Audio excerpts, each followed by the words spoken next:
welcome to The Positive Side. I'm Ann DeSantis, your host. It's always great to be here. I have another positive show. I have Colleen Brigid Fitzpatrick. She's a licensed clinical social worker from Haddonfield, New Jersey. That's in South Jersey, where we're located here in Cherry Hill, New Jersey. Welcome, Colleen. Thank you so much for being here. So now Colleen is somebody I know because as many of my viewers know, I'm also the director for a Catholic foundation. It's called the St. Raymond Nonnatus Foundation. And Colleen is part of our board of directors. So we're just so blessed to have you as part of that team. Thank you, and I feel lucky to be with you as well. Thank you. So now I would invite all of you, if you could take out your phone and go on, or your laptop, to instrumentalchangellc.com. That's Colleen's website. It's awesome. And her mission is to provide clients with a better understanding of themselves in order to improve their life and their relationships. I wondered if you could talk about that. First of all, I feel very, very blessed to do what I do for a living. I truly feel like it's a mission, not really a job. I love helping people gain insight into their lives and how they can change things themselves. I know that you deal with a lot of different kinds of clients, whether they're young children, all the way up and through seniors. So what is that experience like for you? Because you're really helping clients of all ages with different issues. Right. So my youngest client has been 3 and my oldest has been 105. 105. Right. So that's quite a wide age range. I learned something different from each client that I have. And it's not only the counseling process and me being a guide to help them on their journey, but I feel like they teach me lessons as well. I know we've talked about that. And the foundation that I'm the director for, we help people who are affected by divorce and separation. And that's also an area that you have expertise in. So if somebody's watching and maybe they're having some marital problems or they have been through some kind of separation, would you have any advice for someone in that situation? So in terms of my practice, I see people in all stages of relationships, beginning with premarital, and then marriage, and then I also do something called discernment counseling. Discernment meaning looking at realistically what's going on and what would be the best path for them. And then if it leads to separation or divorce, I also have a whole program for divorce without drama, because I truly believe that we can handle these challenges that are put before us in a mature manner with assistance from a clinically certified person. I would agree, because it's so difficult, and we're coming at it with a foundation on the spiritual aspect, guided by the church, and as you mentioned the word drama, trying to bring God into any of those situations is always so important. Absolutely. Let's make it clear, nobody gets married with the intent of getting divorced. It's very painful. However, through counseling with the right therapist, you can use this challenge in your life and grow from it. Wow. Thank you for sharing that. Now, I saw on your website that you also deal with behavioral and academic challenges. Correct. Just switching gears a little bit to the young mothers that are watching, or fathers with young children. Can you talk about that? Sure.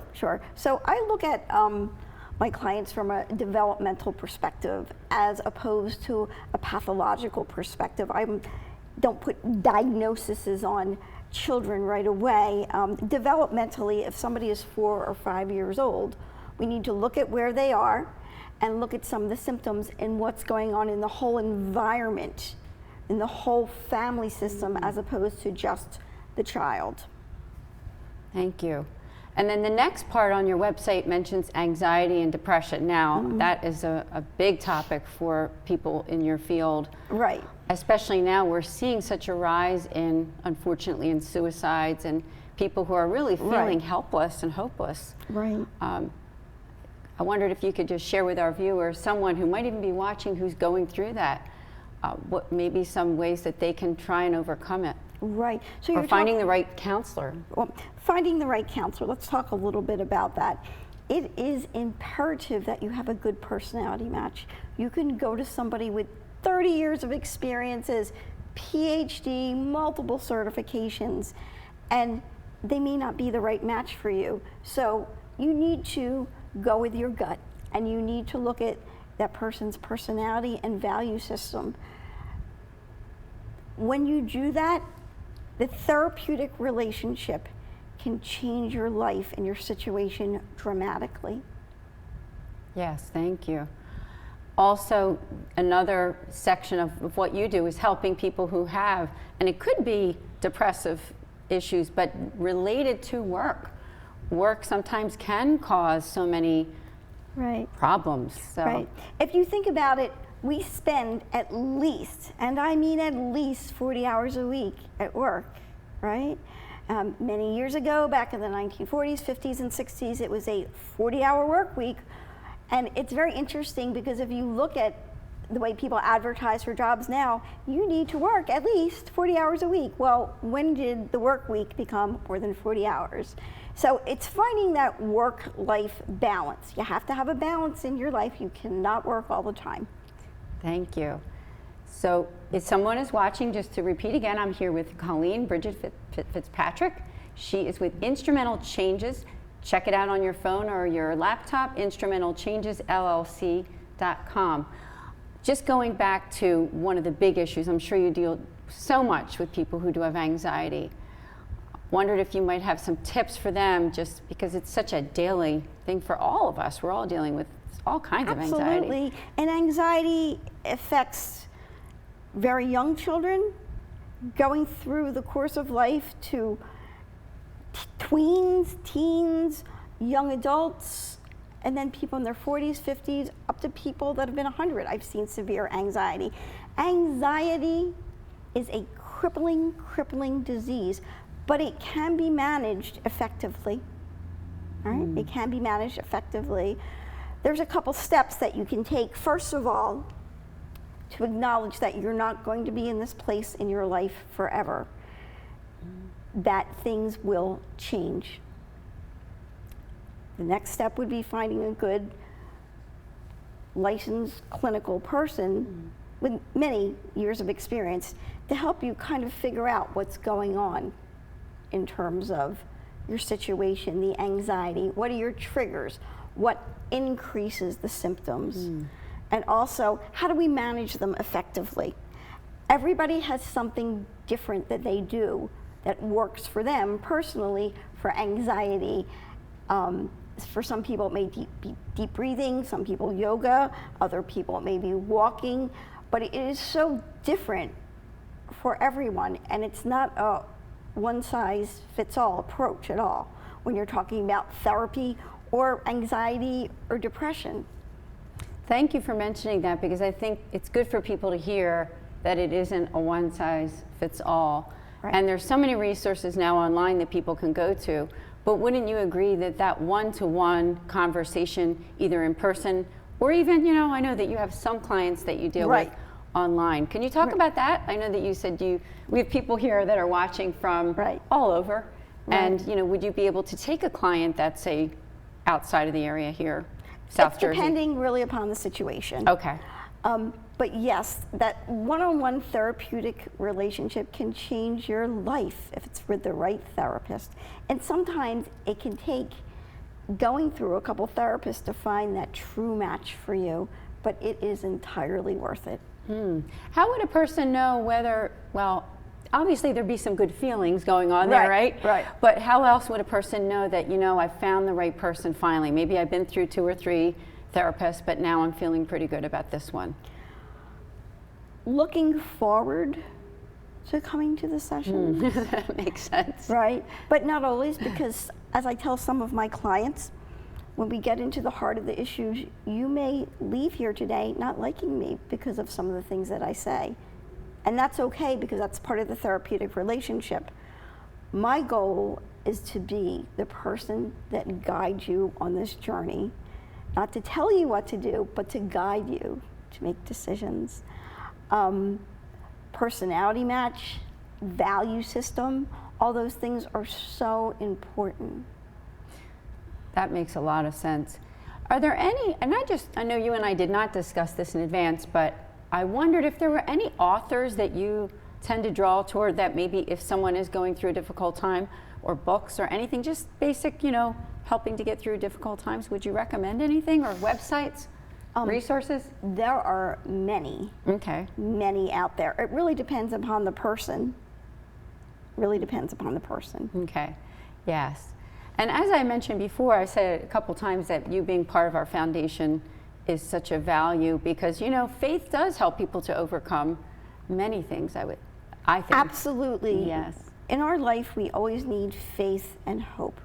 When there is no faith and no hope, it's very hard to progress in terms of any symptoms, whether they be anxiety, depression, trauma. I deal a lot with trauma and PTSD, and it's building hope up in that person. Thank you. Now we do have to take a break. Okay. So thank you so far. We'll see you in a few minutes. College of Burlington County. Still the same great faculty. At a community college ranked top 50 in the nation. Basically, we earn more and pay less. RCBC students are accepted at Rowan University after graduation. And get a bachelor's degree for around $30,000. Online and Mount Laurel students get a 15% Rowan University tuition discount. And have many scholarship opportunities. So you earn more and pay even less.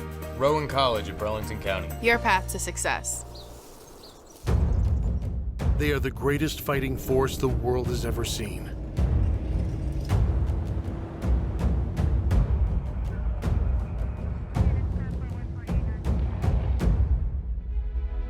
But what does it take to strengthen our service members?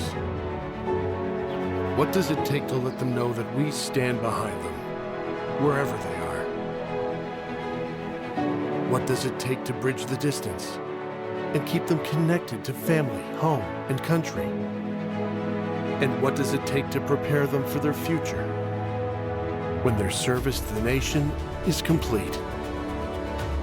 What does it take to strengthen our service members so they can be the greatest force for good in the world? It takes a force. Be a force behind the forces. Share a message today at force.uso.org.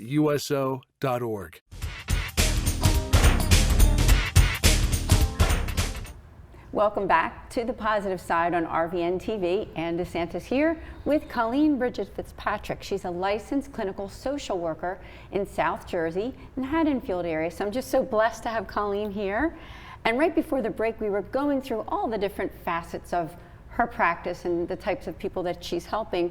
And I thought we could touch on trauma. Wonderful. A lot of people deal with all kinds of traumas. I mean, sometimes it can be an accident, a sudden death. I wondered if you could talk about that.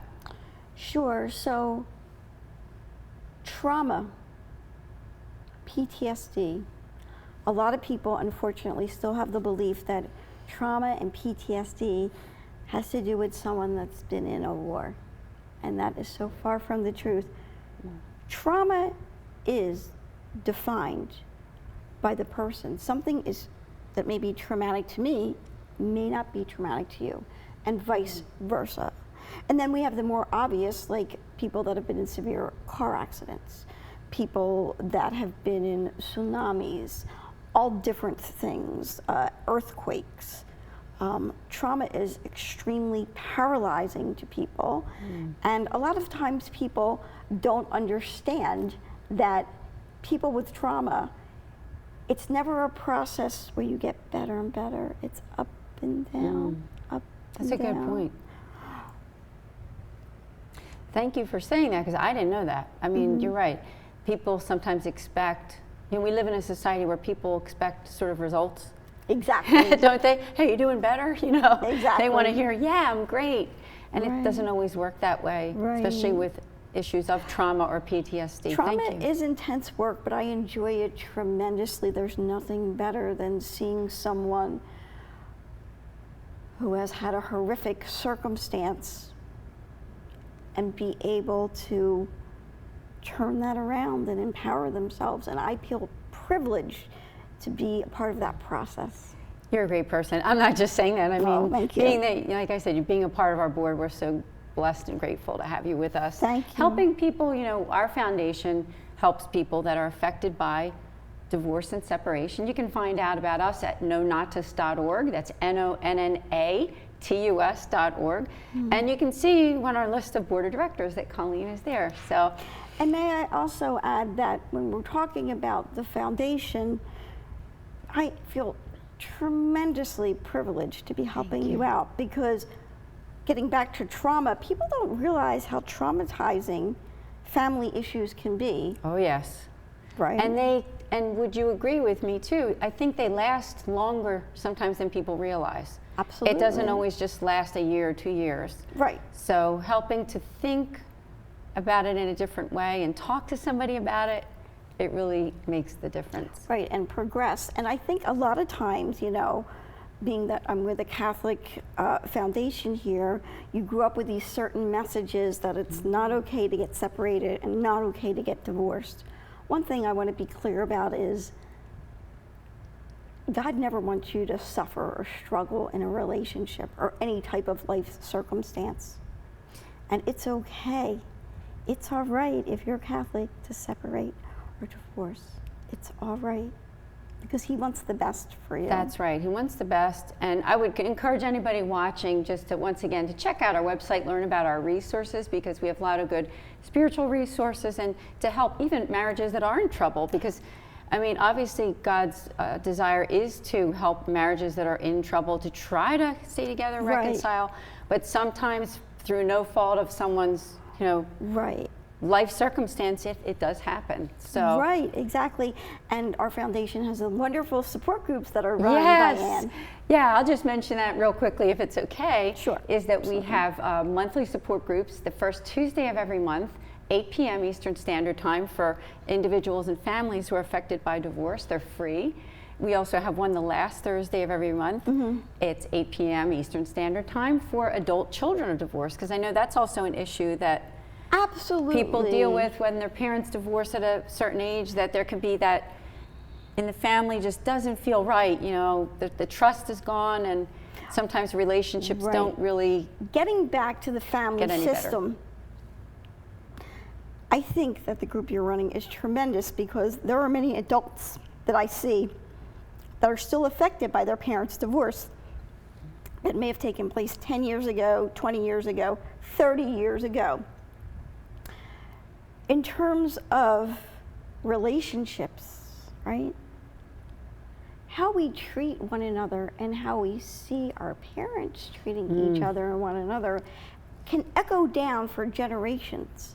Oh, yes. So it's very important that you learn the different dynamic of your family, and to make sure that you have healthy relationships and healthy communication skills. Colleen, thanks for saying that, because I think that does help. So many people are affected by it. I mean, we say adults affected by divorce or adult children of divorce, so that encompasses a lot of people.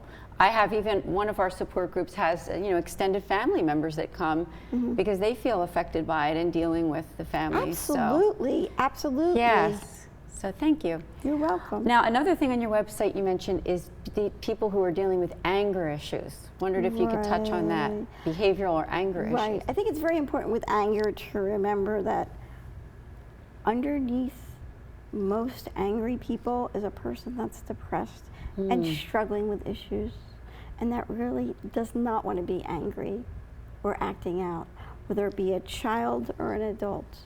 And it's very important to have compassion for that person, as opposed to, especially with children, not being punitive towards them and punishing them. Thank you. That's good advice. And I thought I could read the list.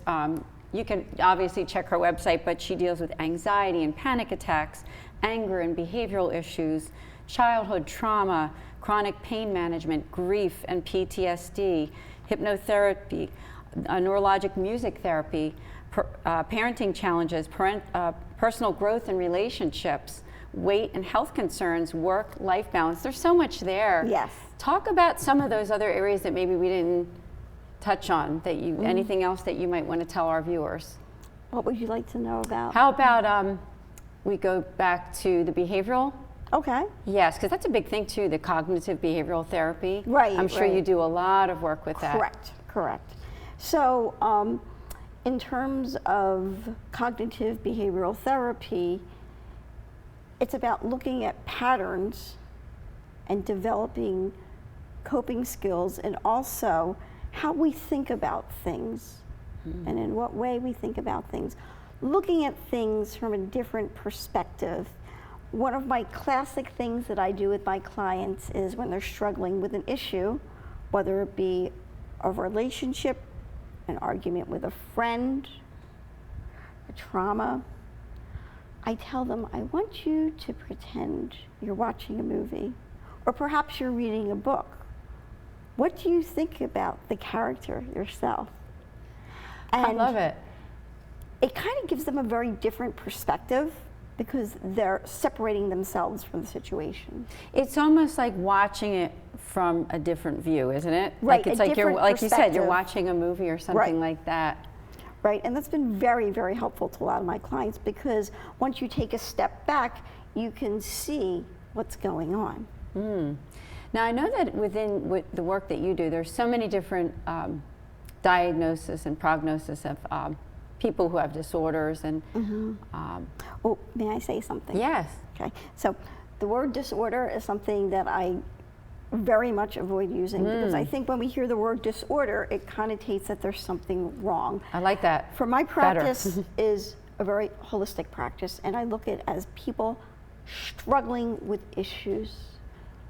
Someone struggling with anxiety or depression, not the depressed person, not the anxious person. Label. That's a label, right? Right, that's a label. Yes. And I know, well, they might need to change the term for OCD, right? Because Right. OCD is obsessive compulsive Right. disorder. So maybe they should find Right. another. Because nobody likes to be told Another they have a term. disorder. Yes, right? that's right.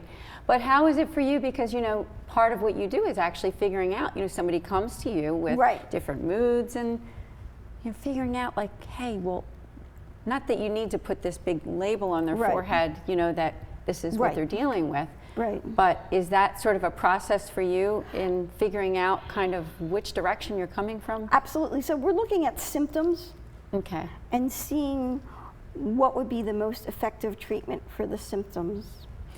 I think a lot of times when we tell people they are something, you are depressed, you are anxious, it's a self-fulfilling prophecy. Can make it worse. Right, It can exactly. make it worse. And I, by no means do I minimize what's going on with them, but it's looking from a healthy perspective and not a pathological one.